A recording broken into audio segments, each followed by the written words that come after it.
Mtazamaji wa kipindi cha Kitabu cha Dhahabu, karibu katika siku nyingine kwenye kipindi chetu.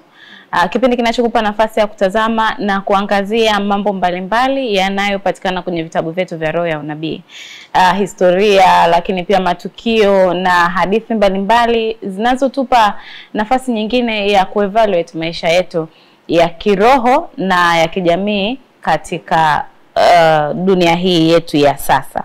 Mimi ni Rebecca Dennis na siku ya leo nipo naye mchungaji Isaac Mbwambo, tukiangalia kitabu cha Tumaini la Vizazi Vyote. Mada ya leo inasema harusi Galilaya. Mchungaji, karibu. Asante Rebecca. Habari ya muda? Ni mzuri, sije kwako? Salama kabisa, tunamshukuru Mungu. Leo inaonekana ulivyosema harusi ni kama uso umekuwa na tabasamu, labda kwa sababu ni sherehe. Mchungaji, kabla tuendelee tupatie ombi. Tuombe. Baba yetu na Mungu wetu wa mbinguni, tunakushukuru sana. Tunakushukuru kwa sababu umetupatia fursa ya kuzungumza maneno yako na mtazamaji aweze kubarikiwa. Tunazungumza tukio la furaha. Tunaomba furaha, amani na ushindi vikawepo kwa mpendwa mtazamaji. Badilisha maisha yake ya ndoa, badilisha maisha yake ya uchumi. Mpe afya njema. Roho Mtakatifu akatutumie kwa jina la Yesu Kristo. Amen. Amina. Kama ndo kwanza unafungulia runinga yako, kipindi hewani ni Kitabu cha Dhahabu, na siku hii ya leo tunaongelea mada inayosema harusi Galilaya. Mchungaji, kuna tofauti kati ya harusi na ndoa? Kuna tofauti dada Rebecca. Tofauti ni ipi? Ni vizuri kueleza kwamba watu wengi huwa tunapozungumza kwenye maneno haya mawili wanafikiri sana harusi kuliko ndoa. Lakini basi ndoa ni muunganiko halali kati ya mwanaume na mwanamke, ambao muunganiko huu unaweza kuwa na pande tatu. Hili ni agano linalofanywa kisheria, lakini linaweza likafanywa kidini. Wakati fulani kidini na kisheria inakuwa ni upande mmoja, lakini pia katika ndoa kuna makubaliano pia ya kiutamaduni ambayo yanabeba baadhi ya majukumu ambayo yako kati ya mwanaume na mwanamke. Lakini basi harusi ni zile shamra sasa ambazo kimsingi wa watu ndio wanazifikiri: vifijo, muziki, zawadi, mambo ya makuli, mambo ya mavazi, mambo ya ukumbi na kadhalika. Kwa hiyo sasa hizi ni sherehe ama tafrija ambazo zinafanyika kama mwanzo wa maisha ya watu wawili kuungana, kuwapongeza lakini na kusherekea hii ndoa. Kwa hiyo harusi ni sherehe kwa ajili ya ndoa. Okay, kwa hiyo kinachotangulia ni ndoa kwanza alafu ndio harusi. Kikubwa kinachotangulia inapaswa kuwa ndoa alafu iwe harusi. Japo ninaweza kutumia fursa hii kusema vijana wengi tunapokuwa tunafikiri juu ya mahusiano tunawaza sana tukio la harusi. Kimsingi vile itakavyokuwa ukumbini, vile ambavyo tutakuwa tunavaa mates, unajua vijana itakuwaje pale kwenye ukumbi, nani atakuwepo MC, zawadi. Lakini kimsingi ndoa ndiyo ya kwanza, na ndoa hii inamaanisha muunganiko wa mwanaume na mwanamke kwa maisha yote, muunganiko wa upendo wenye uvumilivu, muunganiko ambao unapaswa kwenda mbali zaidi kuliko sherehe. Na kimsingi tunasema sherehe ni za muda mfupi, masaa, japo huwa yanatumia gharama sana. Na ndoa ni ya maisha yote hadi kifo kitutenganisha. Okay. Hizo ndoa umesema ni tatu? Yes. Kijamii, kanisani, kisheria na ya tamaduni. Kwetu sisi kanisa la Adventista wa Sabato, kuna ubaya wowote mtu kufanya ndoa ya kitamaduni ama ya kiserikali? Maana naona ndoa nyingi sana ambazo zimekuwa zikifanyika ni za kanisani. Okay, labda nianzie hapo alafu nieleze pia, kwa sababu tunazungumza harusi ya Kana ya Galilaya, nieleze uzuri wake. Kwanza nieleze kwamba katika mashariki ya mbali wakati ule wa Yesu, ili nije kwenye mantiki, kimsingi ndoa lilikuwa ni tukio ambalo kimsingi liliandaliwa kwa muda mrefu. Kwa hiyo unagundua ya kwamba katika wakati wa Yesu ndoa ilikuwa ina vitu kadhaa ambavyo inavyoambatana navyo. Makubaliano ya kuoana kati ya mwanaume na mwanamke yalikuwa yanafanywa na wazazi. Okay. Mapema kabisa kabla ya ndoa. Kipindi hiki kilikuwa kinaitwa betrothal. Kipindi ambacho kimsingi baba alikuwa anapeleka maombi, baba wa kijana wa kiume anapeleka maombi kwa kijana, familia ya kijana wa kike, na familia zinapokubaliana hiki kipindi wanafanya mkataba maalum, ambao kimsingi huu mkataba maalum ulikuwa shuhudiwa na watazamaji na wanaandikishiana na mahari inalipwa. Na hiki kipindi mara baada ya kwamba imeshafanyika hiki kipindi sasa, kuna kipindi ambacho huyu bwana harusi anarudi kwa baba yake ili aweze kufanya sasa maandalizi ambayo yangemfanya aweze kuoa, kwa maana ya kwamba anaenda kujenga nyumba tofauti na ya baba yake. Kila mtu atamwacha baba yake na mama yake. Ataenda kutengeneza, kuhakikisha nyumba yake ina kila kitu. Wakati huo bado yule bibi harusi yuko katika uangalizi wa familia yake. Na nianze kusema kwamba katika jamii ya leo, ili ya kwamba ndoa iwe kitu cha maana, ni lazima uchumba uanze kwa wazazi wawili kufahamu. Unajua dada Rebecca, tunapozungumza ndoa ya kisheria, nataka nije hapa kwenye sheria maana mambo mengi yanatokea. Unakuta vijana wanakuepo kwenye uchumba kwa muda mrefu, wazazi hawafahamu. Wanapeana pesa, wananunuliana viwanja, na baadaye wanasema sisi tulikuwa tuko wachumba hata kama hatujaoana kisheria kwa sababu kuna vitu tumepeana, nimemsomesha. Lakini kimsingi ndoa inaanza baada ya uchumba kuwa umetimia. Na hiki kipindi cha betrothal ambacho kulikuwa kuna ile sherehe ambayo iliyokuwa inafanyika, kimsingi baada ya yale makubaliano ambayo yalikuwa yanaitwa ketubaa, ambayo yalikuwa yanakaa kwa takriban kama mwaka mmoja. Unaona kipindi cha Yusufu wakati hajamuoa Yesu, hajamuoa Mariamu mama yake Yesu, kwa mradhi, wakati huo anasema alipanga kumwacha kwa siri lakini alikuwa hajamuoa.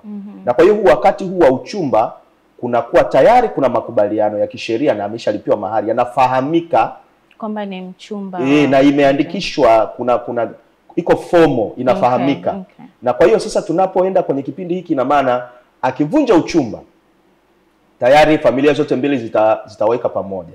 Kwa hiyo hakuna kulaghai, hakuna kuumizana. Kipindi cha uchumba hakuna kujaribu. Sasa mara baada ya hapo, ikiwa familia mbili zimeshalipa mahari na tumeenda sasa, wameandikishana mkataba huo wa uchumba, ndipo tunaenda kwenye ndoa. Kwao kipindi cha Yesu walikuwa wanafanya kwa utamaduni kwamba sasa siku ile ya sherehe, huyu kijana na wenzake wanaenda ndoa inafanyika, kijiji kizima kinashuhudia nyumbani kwa bibi harusi, na baadaye sherehe zitakuwa za kuimba wakiwa wanarudi kwa bwana harusi. Na ndio maana Yesu anasema ninakwenda kuwaandalia mahali, kwamba ameshafanya betrothal, ameshatuchumbia kanisa. Sababu ndoa inamaanisha muunganiko kati ya Yesu na kanisa lake. Na muunganiko huu ni fomo, na anakwenda kutuandalia mahali kama kijana ambaye anakwenda kuandaa sehemu, alafu aje atuchukue twende kwake. Sasa huu wakati sasa, wao walikuwa sasa, hii wakati sio mgumu sana kwetu sisi. Inapofikia huo wakati, kama mambo yote yameenda vizuri, ni rahisi, kwa sababu kanisa la Waadventista wa Sabato linasema ndoa ni ya kidini na ya kisheria. Ukienda tu kisheria unakosa baraka za kidini. Na kwa hiyo lazima ihusishe mfumo wa nini? Wa kidini. Ili ya kwamba upate cheti cha kiserikali, itangazwe kupitia sheria ya Jamhuri ya Muungano wa Tanzania. Lakini ya kitamaduni, watu wengi wamekuwa wakisema ya kitamaduni. Ndoa ya kitamaduni haitambuliwi na kanisa, kwa sababu hata ndoa ya kitamaduni tunayozungumzia lazima iwe fomo. Yaani baada ya mahari kuwa, mwingine anasema mimi nimefunga ndoa ya kitamaduni, nilienda nikatoa mahari, nikapewa mke wangu, sikuanza kwa zinaa.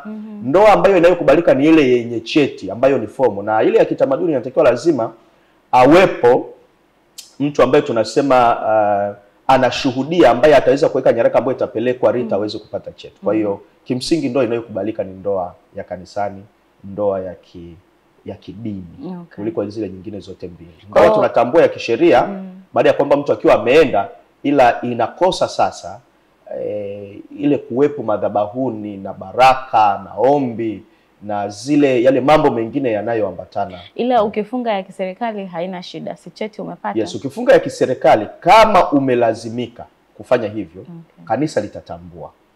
Lakini hapo ni kama hujavunja kanuni za kanisa. Yes, kama haujavunja kanuni za kanisa, ndio nasema ina upande wa kidini. Kama hamkuanza kwa zinaa, kama mtoto hakuwepo, sisi tutatambua kwamba nyie ni mke na mume kisheria, ila tutatambua ya kwamba mlifanya makosa kabla ya hiyo ndoa, na kwa hiyo tutawasaidia kwa yale makosa ya kwanza kabla ya ndoa. Kwa kama hamjafanya makosa, imewalazimu tu kufunga ndoa ya kisheria, tutaitambua kwamba ni ya kisheria. Na wakati fulani unapofanya hivyo, unaweza ukapata fursa ukamwalika sasa mchungaji akaja nyumbani ili akaomba baraka kwa ajili ya ile ndoa, kwa sababu unajua wenzetu wa sheria ni swala la kiapo. Na kiapo nasema ninakuoa kwa mujibu wa sheria. Unajaribu kuona mujibu wa sheria, lakini sisi hata matatizo yanapoanza ikiwa kwa mujibu wa kanisa, kuna hatua za kuweza kufuata. Kimfano, ndoa ikiwa imefungwa ikaenda serikalini, matatizo yatakapokuja yatakayokuwa yanahitaji talaka, kanisa haliwezi kuitwa kuandika waraka wa jinsi ilivyoshughulikia, unaenda moja kwa moja kwenye sheria. Lakini kama lilikuwa imefungwa kanisani, maana yake kanisa litashughulika na hiyo ndoa mpaka litakapokuwa limefikia mahali ambako kanisa limefikia mwisho, ndio utaenda kwenye sheria wa kupokea. Kwa hiyo kuna kautofauti kidogo, japo zote zinatambuliwa. Nitaka tu tujue tofauti ya kipindi kile na tofauti ya kipindi hiki, lakini pia tofauti ya hizo ndoa tatu ambazo zinafungwa, ili tupate namna ya kuingia. Sasa leo tunaongelea harusi. Unadhani Mungu anajali mambo haya madogo madogo? Harusi, ndoa, nini, sherehe hizi ambazo tunafanya? Mungu ni mwema na ni mwenye upendo. Anajali mpaka vitu vidogo sana. Kimsingi Mungu anajali furaha yetu. Na Yesu, jambo la pekee sana ni kwamba alianza huduma yake hadharani kwa ndoa. Kimsingi tuseme harusi. Yaani tunasema hii ilikuwa ni mara baada ya mambo ile nilisema betrothal imeshafanyika.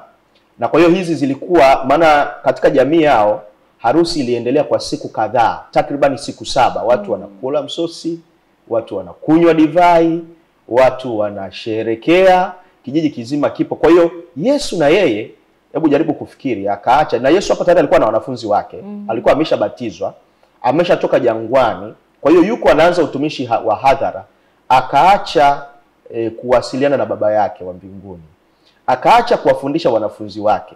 Kama leo kwa mchungaji tungeweza kusema akaacha vikao vya baraza akaacha mambo mengine, akaenda kwenye harusi, sio ndoa, akaenda kwenye harusi, kwenye sherehe. Kwa hiyo Yesu anajali furaha. Unajua kuna sada Rebeka, watu wa dini wanafikiria kwamba yani kuwa mtu wa dini yani saa zote yuko serious. Yani Mungu wetu anapenda furaha, anapenda tucheke, anapenda tuenjoy katika namna inayofaa. Tufurahi kwa sababu ametuletea wokovu. Kwa sababu ndoa ni jambo la msingi. Na kwa hiyo Yesu alianzia kwenye harusi. Tuelezee hii scenario ilikuwaje ya hii harusi ya Galilaya. Asante sana. Katika harusi ya Kana ya Galilaya, Yesu alikuwa amepata wanafunzi na Mariamu alikuwa ni harusi ya jamaa. Kwa hiyo Mariamu alikuwa, mama yake Yesu alikuwa ni miongoni mwa waandaaji wa harusi. Na kwa hiyo hii harusi ilipokuwa imefika, Yesu na wanafunzi wake wakaenda katika harusi. Na wanapofika katika harusi hii, kwa sababu inaenda siku kadhaa na kulikuwa kuna umuhimu mkubwa sana wa hizi siku 7, pamoja na chakula, kulikuwa kuna heshima kwa familia ambayo inayowapatia watu chakula cha kutosha kwenye harusi, pamoja na divai iliyo njema. Kwa hiyo wanapata nafasi nzuri katika jamii, wanaheshimika, wanaonekana ni watu wa maana. Kwa hiyo Yesu naye alikuwepo, na baada ya siku kadhaa, wakati watu haisemwi sana ilikuwa ni ya ndugu yake Yesu kiasi gani, lakini inaonekana ilikuwa ni miongoni mwa watu wa karibu wa Yesu, jamaa zake. Na hapa sasa Yesu ndio anapofika katika harusi, watu wanakunywa divai, watu wanafurahia ile divai, na baadaye divai inaisha. Na kwa sababu divai ilipokuwa inaisha, divai ilikuwa inamaanisha furaha.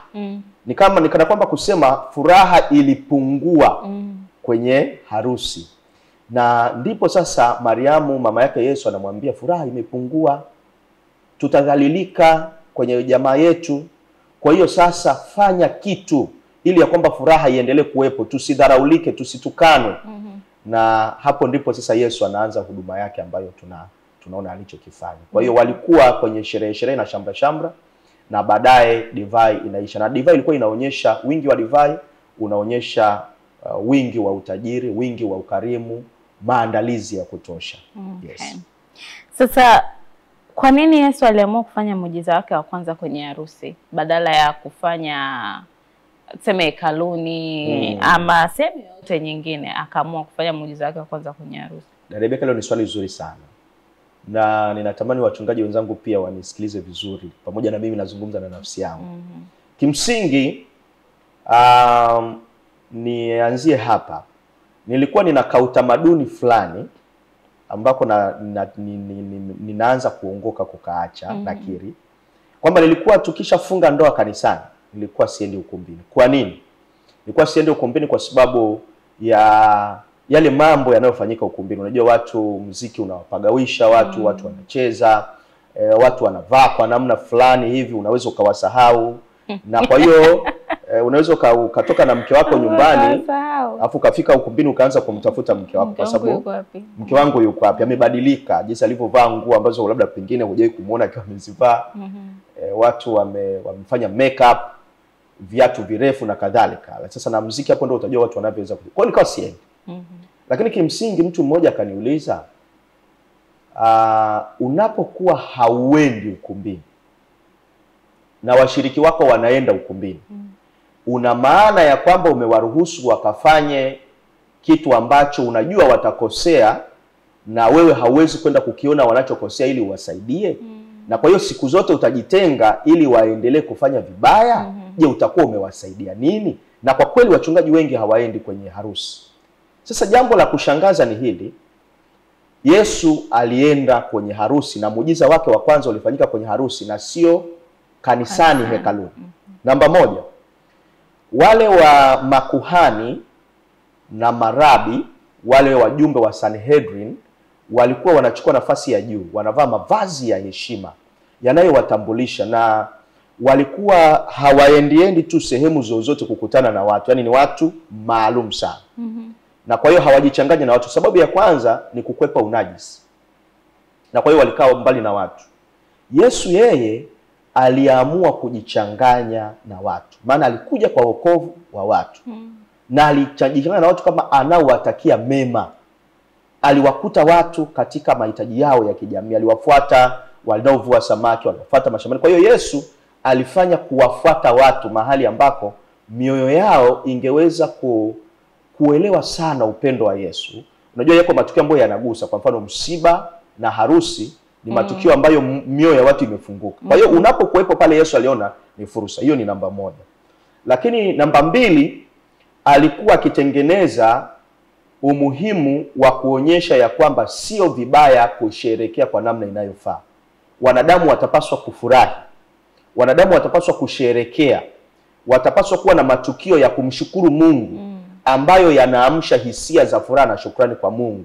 Na si dhambi Mkristo aliyeokolewa kufanya nini? Kufurahi. Hiyo ni sababu ya pili.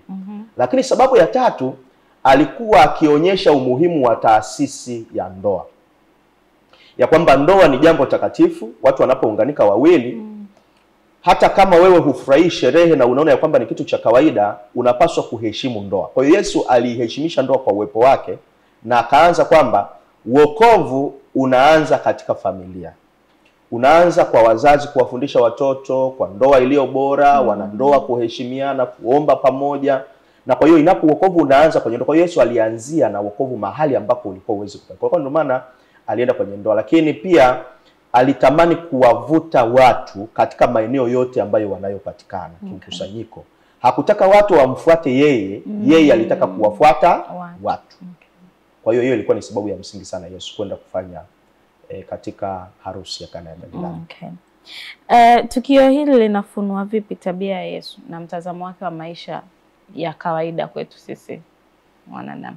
Asante. Kwanza linafunua tabia ya Yesu ya kujali, tabia ya Yesu ya kujishusha. Yesu alijali mahitaji ya watu ya kawaida. Leo kama sisi watumishi na Wakristo tunapaswa kuonyesha mfano wa Yesu wa kujishusha. Kuna watu ambao ni wakubwa sana, wamefanikiwa sana na wanacheo sana, kiwango cha kutotaka kujichanganya na watu. Okay. Na kwa hiyo nikwambia dada Rebeka, kuna watu ambao kwenye jamii hawafiti, ni viongozi ila kwenye jamii hawafiti. Yaani kiasi kwamba, na utajua hiyo siku msiba ukikukuta ama harusi ikikukuta, kwamba pamoja na kufanya kazi katika maeneo unayoweza kufanya, wanajamii, kuna siku ataingia mwizi kwako, kuna siku ataingia jambazi, na watu hawatashughulika na wewe. Watakukuta ukiwa na shida, gari limekwama kwenye matope, wanakuangalia kwa sababu wewe ukipita njiani unakanyaga maji yanawarukia, hausalimii mtu.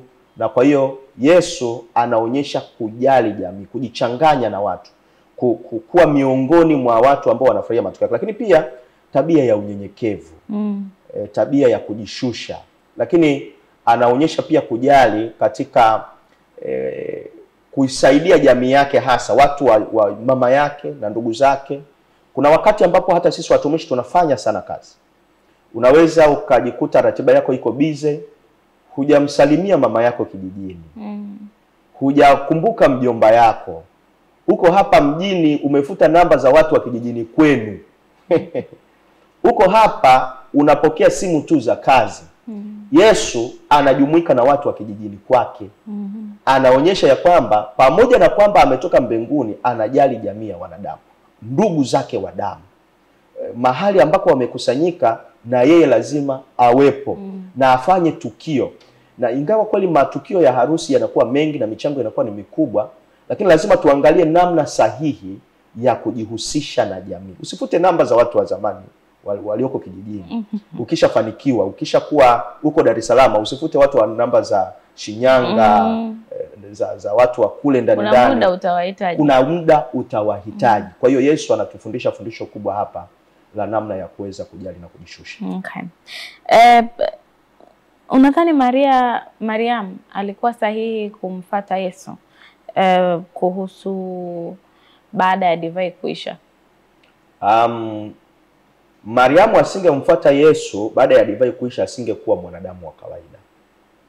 Mariamu alikuwa sahihi kabisa. Okay. Alitamani kuonyesha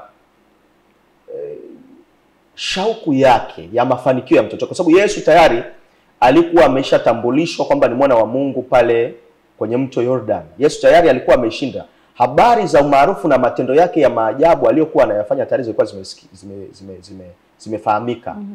Jinsi alivyokuwa anaongea na marabi kule hekaluni, habari zake zilikuwa zipo. Kwa hiyo Yesu alishaanza kuonekana ya kwamba ni Masihi.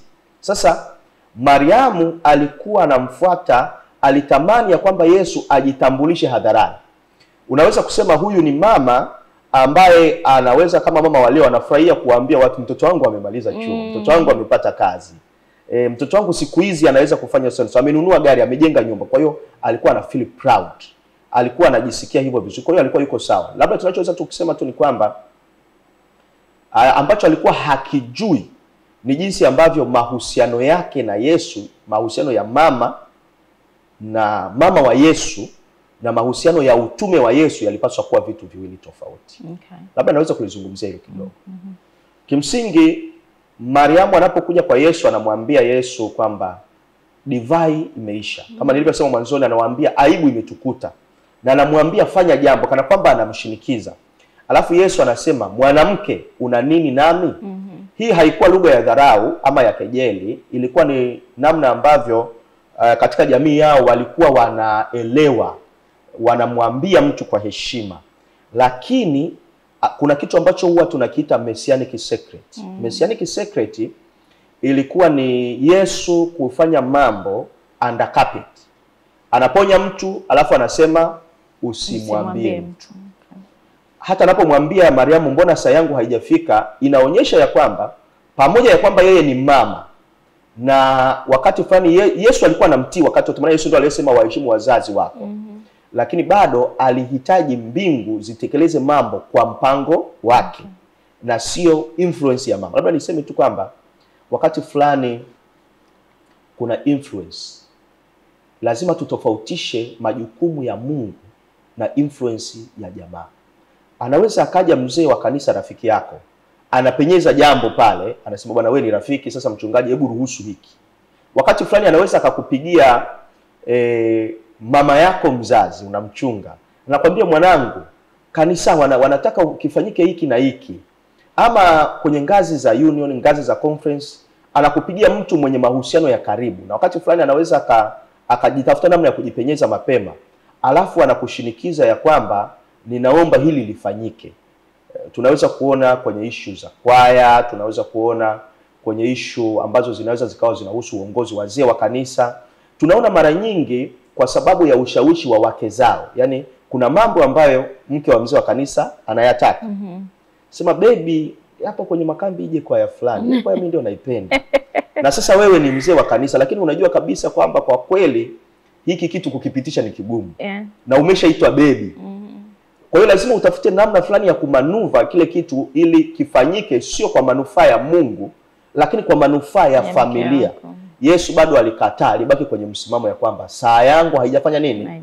Kila kitu lazima kiende kwa manufaa ya Mungu, na tusitumie manufaa ya jinsi tunavyofahamiana, mimi na huyu tunajuana, mimi na huyu tulisoma pamoja, mimi na huyu tuko hivi, kwa ajili ya kufanya kazi ya Mungu. Mpango wa Mungu ukitimia ni jambo la msingi zaidi kuliko katika haya mahusiano. Okay. Umesema Mariamu alikuwa ana kama bragging kumwambia Yesu kwamba divai imeisha, anataka afanye muujiza. Yes. Hii kuna namna yote Mariamu alikuwa anamtegemea Mungu, ama ni pure wanadamu wa kutaka kubrag kwamba mwanae ni ahadi kutoka mbinguni? Kwanza Mariamu alijua uwezo wa Yesu. Okay.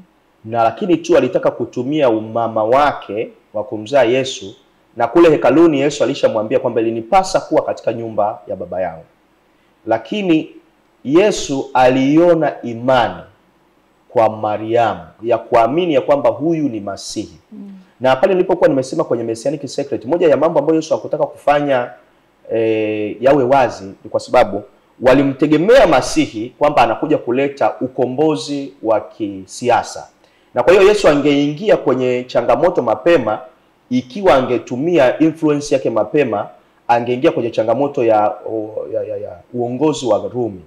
Lakini pia ingemfanya Yesu ajikute ya kwamba baadhi ya mambo ambayo yalipaswa yasubiri ili ya kwamba wanafunzi wake wajifunze, anayafanya kabla ya wakati, na mambo yaliyoratibiwa tangu mbinguni.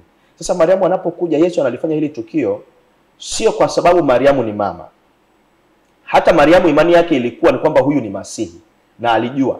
Lakini kwa ajili ya kukuza imani ya Mariamu pamoja na wanafunzi wake, analifanya hili tukio ili ya kwamba wakuze imani. Na tunaweza kusema kuna wale watu ambao wanasema ya kwamba Mariamu kwa sababu ni mama yake Mungu, tunaweza kuomba kupitia Mariamu. Hata Mariamu anabaki kuwa mwanadamu mwenye dhambi ambaye mapenzi ya Mungu yanatimia kupitia mfumo aliyouweka rasmi, lakini sio umama wa Mariamu. Kwa hiyo Mariamu hawezi kushinikiza jambo kwa Yesu. Hata sasa Mariamu alifariki na yuko kaburini, na hawezi kutuombea ili Yesu afanye jambo kwa sababu ni mama yake, isipokuwa imani kwa Yesu ndiyo inayotufanya sisi tuweze kupeleka maombi yetu ya kubalika. Kwa hiyo Yesu aliona imani kwa Mariamu na kwa wanafunzi wake, na ile imani ikazawadiwa kitendo cha kufanya kwa ajili ya kuweza kuwasaidia watu wa Mungu. Asante sana mchungaji, tunaenda kwenye pumziko, tutarejea kuendelea na kipindi. Mtazamaji wa Hope Channel Tanzania, kipindi hewani ni Kitabu cha Dhahabu. Kama ndo kwanza unafungulia runinga yako, na siku hii ya leo tunajadili mada inayosema harusi Galilaya. Tumeanza kwa kuangalia swala zima la ndoa, alafu tukaingia kuangalia swala zima la mada ya leo la harusi. Na mimi ni Rebecca Dennis, niko na mchungaji Isaac Mbwambo, tukiongelea mada hii kwa kina zaidi. Na kama ndo unajiunga nasi, hujachelewa, tunaendelea na kipindi. Hivi sasa tunaenda kwenye pumziko, tutarejea hapo baadaye. Karibu.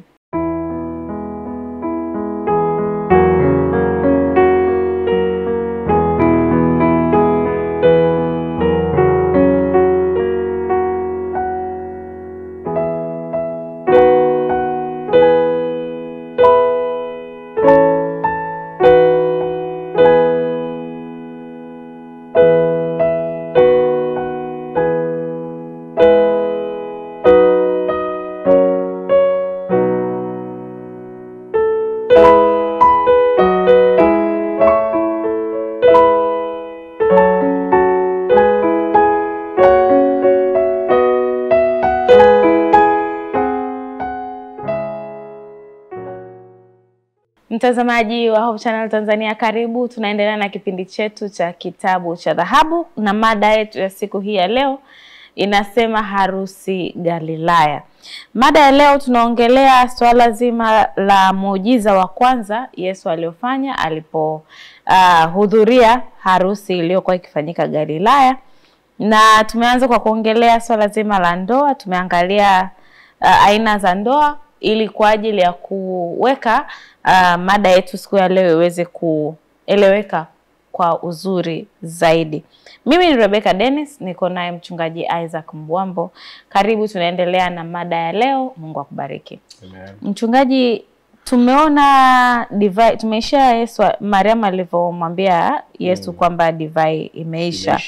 Na tumeona kwamba ilikuwa ni namna ya Mariamu kujivunia kwamba mtoto wake Masihi anaweza kufanya miujiza.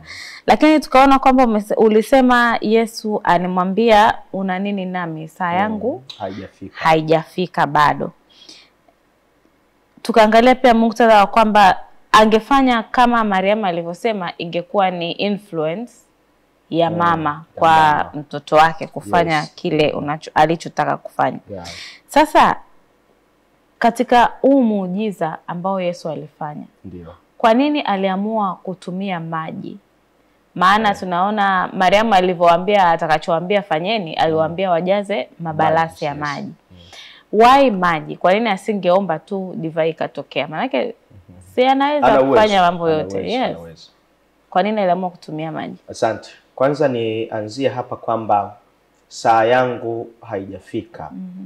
Kuna mtu anaweza akawa na ombi kama la Mariamu ya kwamba Yesu fanya kitu, na Yesu anasema saa yangu haijafika, ila saa ilifika. Okay. Kwa hiyo ninatamani nimtie moyo mtazamaji ya kwamba pamoja na kwamba ombi la Mariamu lilikuwa linaonekana ya kwamba linataka kujivunia Yesu, lakini saa ilipofika bado ombi lake lilizingatiwa. Kila kitu kina mchakato na Mungu atakifanya kwa wakati. Kuna wakati ambao Mungu atampatia mtu fulani mtoto, atampatia kazi, saa itafika.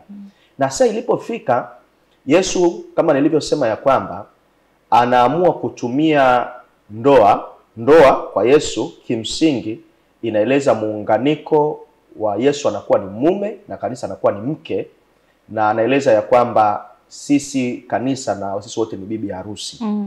Kwa hiyo Yesu sasa anapofika katika ndoa hii, na nilisema ya kwamba alienda kwenye ndoa sio tu kwamba kusherekea, lakini pia alienda kwa ajili ya kuwatafuta watu wanapopatikana kwa wingi ili awapelekee neno la wokovu. Yesu kila kitu alichokuwa anakifanya kilikuwa kinamaanisha yeye mwenyewe. Na kwa hiyo sasa Yesu hapa anaamua kutumia maji yanawekwa kwenye balasi kuonyesha ya kwamba maji ya ubatizo ambayo yanaweza kuleta wokovu. Lakini pia jambo la pekee hapa analolifanya, angeweza kufanya vitu vikatokea, lakini anaamua kutumia mwanadamu kufanya sehemu yake, alafu kisha Mungu afanye kinachosalia. Kuna watu ambao wanaamini katika maombi tu bila kuamini ya kwamba kuna matendo ya imani. Ilihitajika matendo ya imani. Matendo ya imani ni ipi? Yesu anasema fanya, na Mariamu anasema analowaambia fanyeni. Alitaka kufundisha ya kwamba hata katika shida zetu tunapoomba tuna sehemu ya matendo ya imani. Sio kila kitu Yesu atakifanya. Atahitaji kwa imani ufanye kitendo fulani anachokuambia fanya. Atakuhitaji omba, atakuhitaji vumilia, atakuhitaji kwamba fanya biashara ili nikubariki. Atahitaji atakwambia hebu jaribu kutafuta ili nikupatie. Hebu jaribu kuhangaika alafu utaona. Kwa hiyo alikuwa anawaambia matendo ya imani yana nafasi katika wokovu. Ili ya kwamba Mungu afanye kitu inahitajika Mungu na mwanadamu. Mungu na mwanadamu wanapoungana mambo makubwa yanatokea. Na Mungu hatafanya jambo lolote peke yake bila mwanadamu kufanya sehemu yake. Okay. Kwa hiyo ilikuwa lazima sehemu ya binadamu afanye. Hilo ni jambo la kwanza. Lakini pia maji yakiwakilisha maji yanayohusu maji ya ubatizo yanayoleta utakaso wa dhambi. Lakini maji tu yenyewe hayatoshi. Utakaso wa dhambi lazima ufanyike pia kwa damu ya Kristo. Na jambo la msingi ni kwamba Yesu katika huduma yake ya kwanza, tendo lake la kwanza, anaanza kwa kuwapatia divai. Na tukio la mwisho kabisa anamaliza pia kwa kuwapatia wanafunzi divai. Hapa divai pia ilimaanisha ya kwamba yale matendo ya haki, matendo ya imani ya mwanadamu yakichanganyika na wokovu wa damu ya Yesu, divai ya mzabibu, yanaweza kuleta wokovu mkamilifu. Ni moja matendo ya haki ya mwanadamu, lakini nguvu ya Mungu na neema ya Mungu kupitia damu ya Yesu Kristo, kwa pamoja wokovu wa mwanadamu unakamilika. Kwa hiyo utajigundua ya kwamba ndoa, dada Rebeka, kuna matendo ya haki kwenye ndoa. Okay. Usitegemea kwamba unaomba tu upatane na mke wako, hutaki kuomba msamaha, hautaki kuonyesha upendo, haumtoi mke wako auti, alafu unataka furaha ya ndoa. Haunategemea kwamba mke wako ni mwanadamu. Kuna vitu ambavyo kwa mfano akifanya mambo haumsifii, haumuonyeshi upendo. Huyu mwanamke humhudumii. Wewe unaomba tu, Mungu naomba nipatie ndoa yenye furaha, unapeleka maombi kanisani. Fanya matendo ya haki kwa mke wako. Na mke, acha tu kuomba, muheshimu mume wako.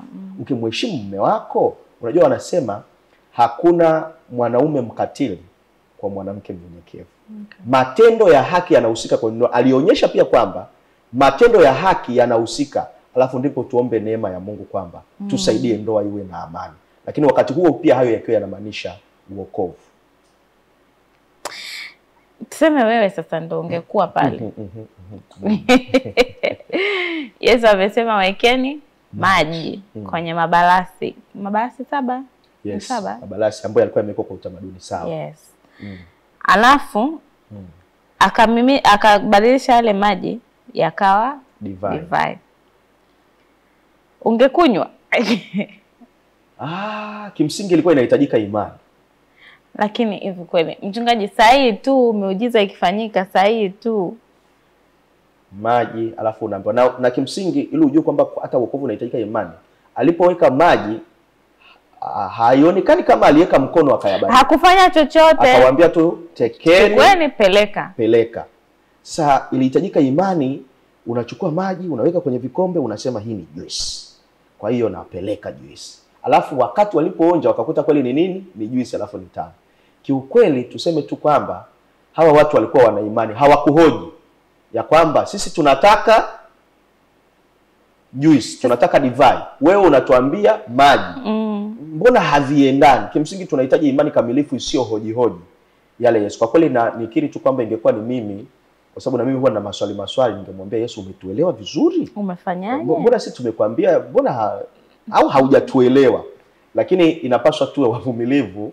Najua hata wewe dada Rebeka usingechukua, maana unahisi kama ungepeleka ungeandika. Kwa kweli kama ni kazi, umepewa kazi alafu upeleke, ningehisi nafukuzwa kazi, kwa sababu ambao walikuwa wanajua ni maji ni wale tu waliokuwa wameyaweka hayo maji kwenye mabalasi hayo.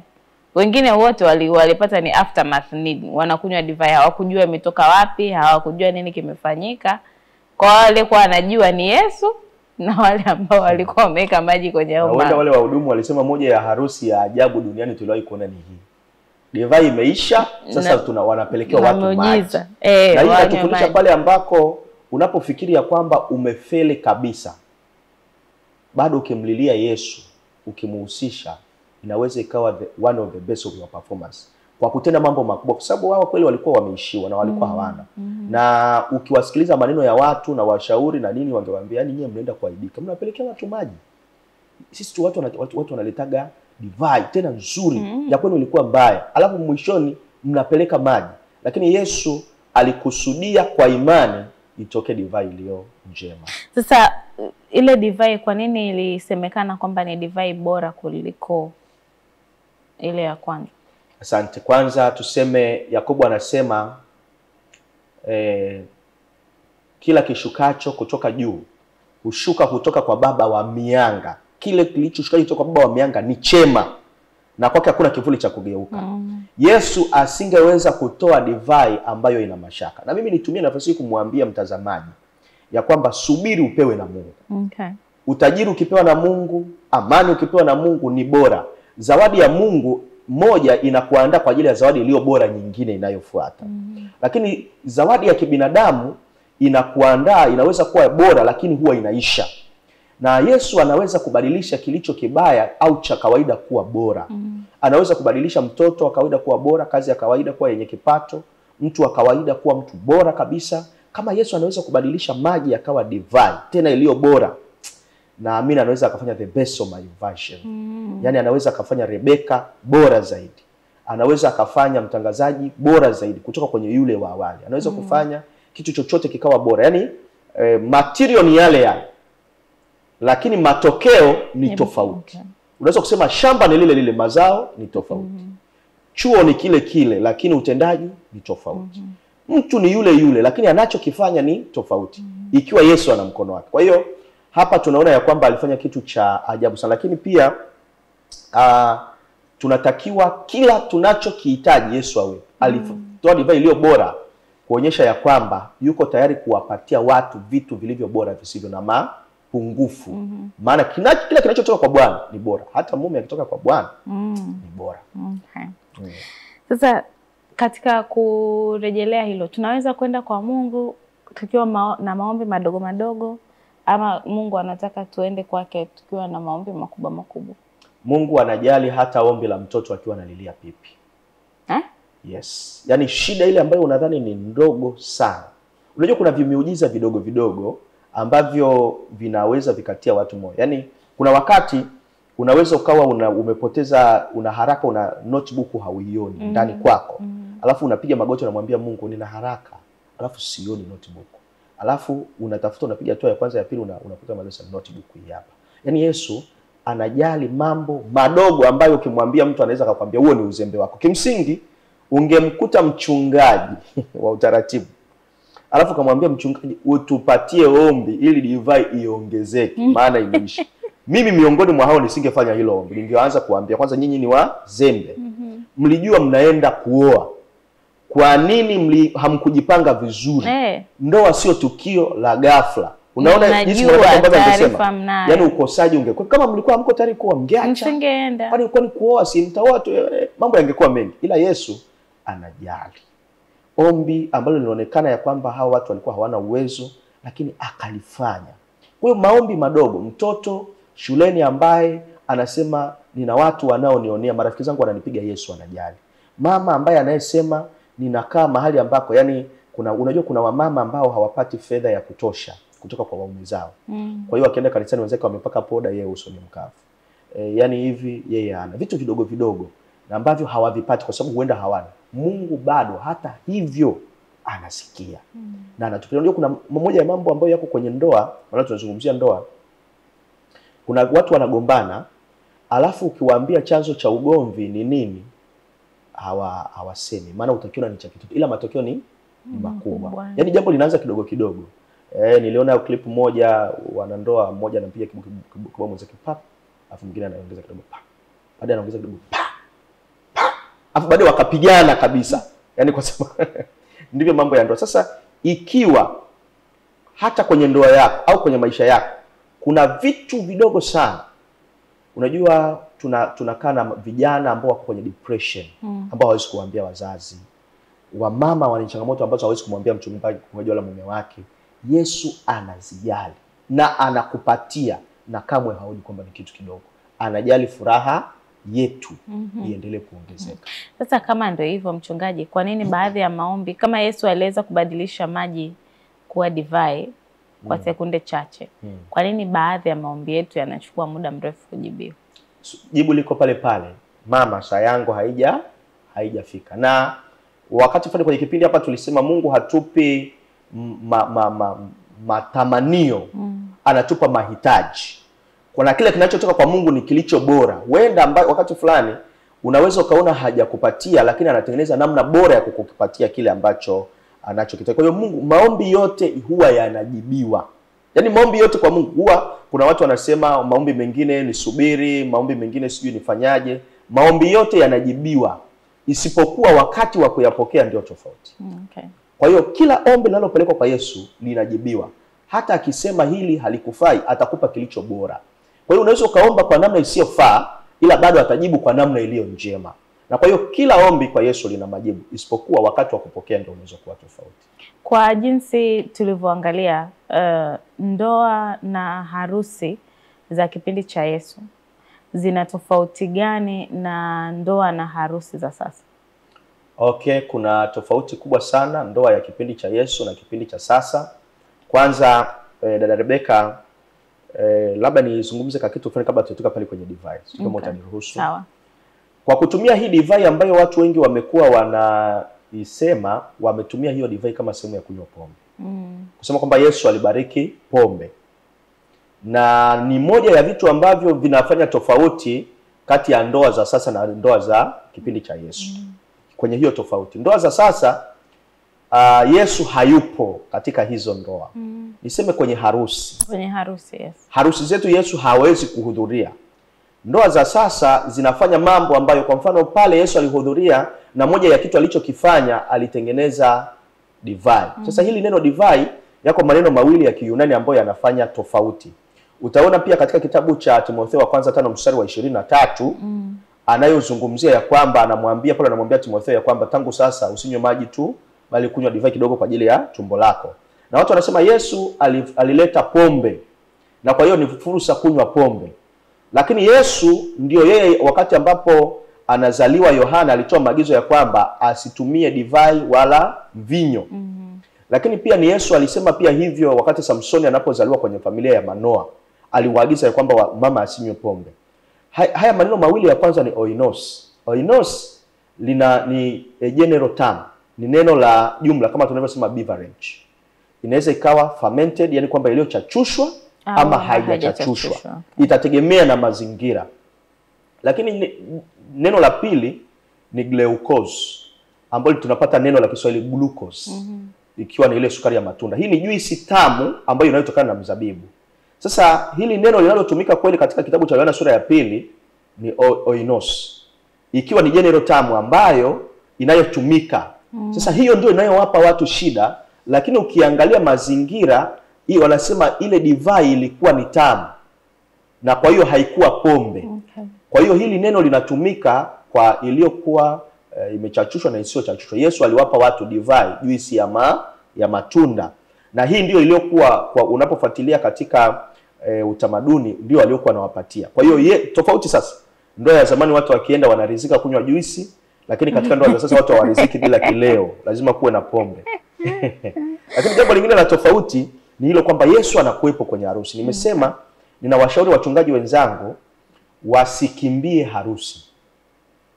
Nenda harusini, ingia ukumbini, ili watu waweze kuona kwamba kwa sababu kuna mwakilishi wepo hapa wa kanisa, mambo yaende kikanisa. Lakini sasa hiyo haitakuwa kuigiza. Sio kuigiza. Yaani ukienda pale, maana yake kama asingekuwepo vitu vingefanya tofauti, ila kwa sababu yupo mambo yanafanyika tofauti. Katika moja ya mambo ambayo Yesu ameyafanya ni kwamba hapa ile niwacha anatuambia, moja ya nukuu ambazo zinapatikana hapa katika hii sura ambayo tumekuwa tunazungumzia, Yesu anasema ya kwamba Yesu hakukubali dhambi kwa uwepo wake, kwa maneno yake, wala kwa ushawishi. Kwa hiyo mahali ambako sisi tunapokuwepo, hatupaswi kukubali dhambi itendeke kwa maneno, kwa uwepo wetu, ama kwa ushawishi wetu. Kwa hiyo mahali ambako unapokuwepo, unatakiwa kuhakikisha kwamba Mungu anakutumia kubadilisha mazingira yawe mazingira yanayomtukuza. Na kwa hiyo kama tutakuwa tunaenda kwenye harusi zetu na tuwatajua kabisa kwamba leo mchungaji yupo na ametusisitiza ya kwamba tusifanye hiki na hiki, watu wataanza kuheshimu ule uwepo. Tutamwalika Yesu kwenye harusi zetu. Kwa sababu ya mavazi, kwa sababu ya jinsi tunavyocheza pamoja na vitu vingine. Kwa hiyo uwepo wa Yesu utafanya jambo la tofauti katika harusi. Kwa lakini jambo lingine ambalo la harusi siku hizi, watu wanafikiri sana harusi kuliko ndoa. Na kwa hiyo watu wanafikiri sana katika mapambo, vinywaji, chakula, na wala hawajengi sana katika. Nimekuwa wakati fulani nafunga ndoa na tunawaita watu katika mafundisho, njoo tujenge ndoa, njoo tuwape premarital counseling. Wanasema naenda kutafuta shela, nani hii haijakaa vizuri, kamati imeniita. Sasa sipopendeza mchungaji. Kupendeza ni sawa, lakini ndoa ni ya muda mrefu kuliko kupendeza. Kupendeza ni jambo zuri, ila lazima tunapaswa vya kwanza kwa umuhimu tuvipe nafasi ya kwanza, na vya pili kwa umuhimu tuvipe nafasi ya nini? Ya pili. Na kwa hiyo utagundua tunapozungumza katika ndoa, kamati haiangalii sana ikiwa mambo ya msingi yatafanyika yanayodumisha hii ndoa, ila wataangalia sana sherehe ukumbini. Kimsingi hata wazazi wanaangalia sana tukio la harusi kuliko kuangalia tukio la nini, la ndoa. Lakini unaona Yesu alipokuja hapa kwenye harusi alileta swala linalohusiana, aliunganisha harusi na wokovu, aliviweka pamoja. Aliamua kuintroduce swala linalohusu ubatizo, swala linalohusu utakaso wa dhambi pamoja na huruma ambayo anayoionyesha. Kwa hiyo haya yote katika ndoa lazima kuwepo na masuala yanayohusu wokovu. Tutumie ndoa kama mahali ambako Yesu anaweza akakutana pia na watu. Mambo yanayofanyika pale akaona kabisa kwamba hawa ni watu wa Mungu na wamehubiri kwa kuwepo kwa nini kwenye ndoa. Kwa hiyo kuna vitu lazima tupunguze. Okay. Sasa ikiwa Yesu aliweza kugeuza maji kuwa divai, hii inaweza kutupa picha gani ya namna Mungu anavyoweza kufanya katika maisha yetu? Anaweza, yani ni kitu gani Mungu anaweza kufanya katika maisha yetu kama Yesu aliweza kubadili maji kuwa divai? Asante. Yesu anaweza kubadili kila jambo katika maisha yetu. Nataka kuamini kabisa mtu mdhambi, mlevi wa pombe, kahaba, Yesu anapoingia ndani yake anabadilika. Nataka kuamini kabisa ya kwamba mtu ambaye anaonekana ni wa kawaida anakuwa bora sana Yesu anapoingia ndani yake. Na kwa hiyo Yesu anabadilisha kila kitu. Mtu leo ambaye anaweza kuonekana ya kwamba ni maskini, fukara, asiye na uwezo, kesho anaweza kuwa mheshimiwa kwa sababu kuna kitu Yesu amekifanya. Na unajua hatujui Yesu atakachokifanya. Maji yalikuwa ya kawaida sana, mabalasi yalikuwa ya kawaida sana, ila neno la Yesu lilibadilisha. Leo tuko hapa dada Rebeka, inawezekana kesho na kesho kutwa nikitaka kuja kwenye ofisi yako, Yesu akiwa ameshaingia, ni lazima niweke appointment. Kwa sababu Yesu anafanya nini? Anabadilisha.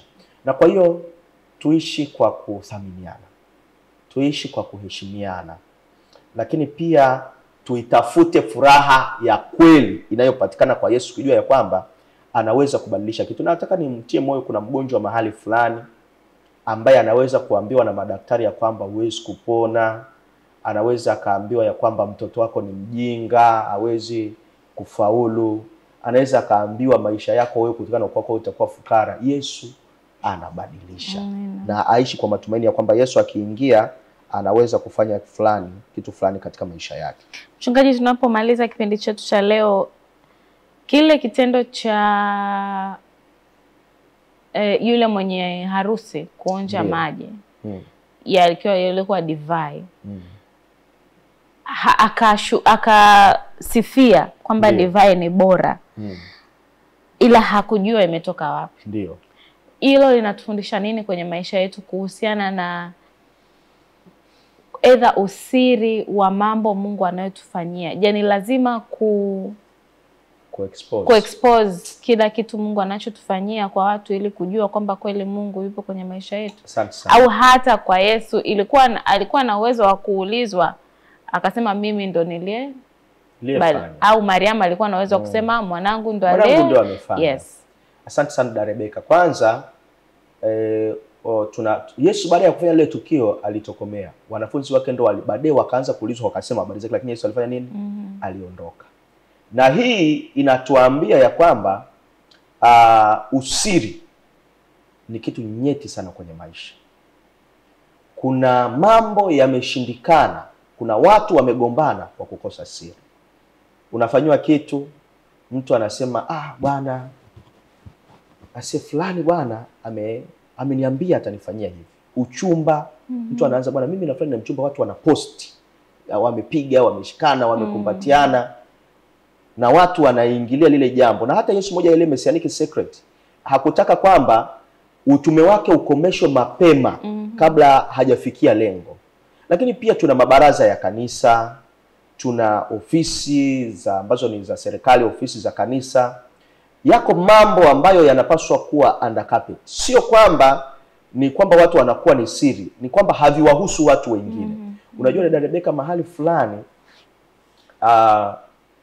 mtu alikuwa anapaswa kufutwa ushirika, na watu wanajadili kuhusiana na hiyo agenda, na kabla watu hawajatoka kwenye baraza tayari mtu ameshamwandikia message kwamba hapa mtu fulani amekusema, mtu fulani ndio anataka ufutwe. Na hivyo vitu vinaondoa usiri. Kutokuwa na usiri kunalifanya jambo lisiwe jema, linamfanya mmoja kuinuliwa sana na wengine kuonekana wabaya. Lakini jambo ambalo kunakuwa hakuna usiri, hakuna utendaji wowote wa kazi utakaoweza kufanyika bila usiri. Na lakini kutokuwa na usiri kunaleta aibu, fedheha. Kwa hiyo wakati fulani lazima tujifunze kuwa wasiri. Ndoa zinavunjika kukiwa hakuna usiri. Kuna watu wanagombana, wanafanya, lakini kwa sababu wana usiri, maisha yanafanya nini? Yanaendelea. Kwa hiyo lazima kwenye familia kuwe na usiri. Hata pia mtu anapofanya jambo kwa kanisa, sio lazima. Unajua kuna vitu vinashangaza sana. Unaenda kwa watoto yatima, alafu unamwambia shikeni vile vitu tulivyowapa, tupige picha ili tupost kwamba leo nimetoa msaada. Yaani nikikupa kitu Rebecca na kupiga picha. Kwamba jamani, kwenye miongoni mwa watu waliosaidia mimi nimesaidia. Siri lazima iwepo. Siri inatunza utu wa mtu. Kwa hiyo bwana harusi hakuaibika, ile familia haikuaibika kwa sababu Yesu aliifanya siri. Na wale waliona maji yaliyobadilika alikuwa siri. Yalikuja baadaye kueleweka, lakini lazima mambo yafanyike ya staha. Hata kanisa linapaswa kuwa na staha, kulinda mambo yanayohusu siri za kanisa. Kulinda mambo ambayo yanayohusu ofisi nyeti. Yaani hatupaswi tu kufika mahali tukawa na watu ambao wanaona kila kitu unaweza kukisema tu wakati wowote. Yaani tunakosa mipaka. Yesu alilinda mipaka, aliweka siri na mambo yalienda sawa sawa. Mchungaji, asante sana kwa kuwa nasi siku hii ya leo. Ni matumaini yangu mtazamaji na yeye amejifunza jambo kutokana na hii mada ya leo ya harusi iliyofanyika Galilaya. Amina. Tupatie ombi. Tuombe. Baba yetu na Mungu wa mbinguni, tunakushukuru sana. Asante kwa ajili ya kuiheshimisha harusi na jinsi ulivyotufundisha ya kwamba tunapaswa kuvunja mipaka inayotutenga, mipaka ya uongozi, lakini tuwafikie watu wasiofikiwa. Unapenda furaha yetu na tunatakiwa kwenda kuchangamana na watu mahali wanapopatikana, ingawa katika mazingira yaliyo salama. Ruhusu ya kwamba uinjilisti na kazi kubwa ifanyike kwa kuchangamana. Bariki familia zote na ndoa ambazo zinadumu, zile zenye matatizo kazisaidia, tupatie amani na furaha kwa Yesu Kristo. Amina. Amina. Mtazamaji wa Hope Channel Tanzania, hadi kufikia hapo kipindi cha Kitabu cha Dhahabu hakina la ziada kwa siku hii ya leo. Kumbuka tumekuwa tukijadili mada inayosema harusi Galilaya, tukiangalia utume wa Yesu unapoanza, tukiangalia muujiza wa kwanza wa Yesu aliofanya wakati alipoanza utume wake. Mimi ni Rebecca Dennis na siku hii ya leo nilikuwa naye mchungaji Isaac Mbwambo, tukijadili mada hii kutoka katika kitabu chetu cha Tumaini la Vizazi Vyote. Nikukaribisha uendelee kutazama vipindi vinavyoendelea hapa Hope Channel Tanzania. Hadi wakati mwingine, kwaheri.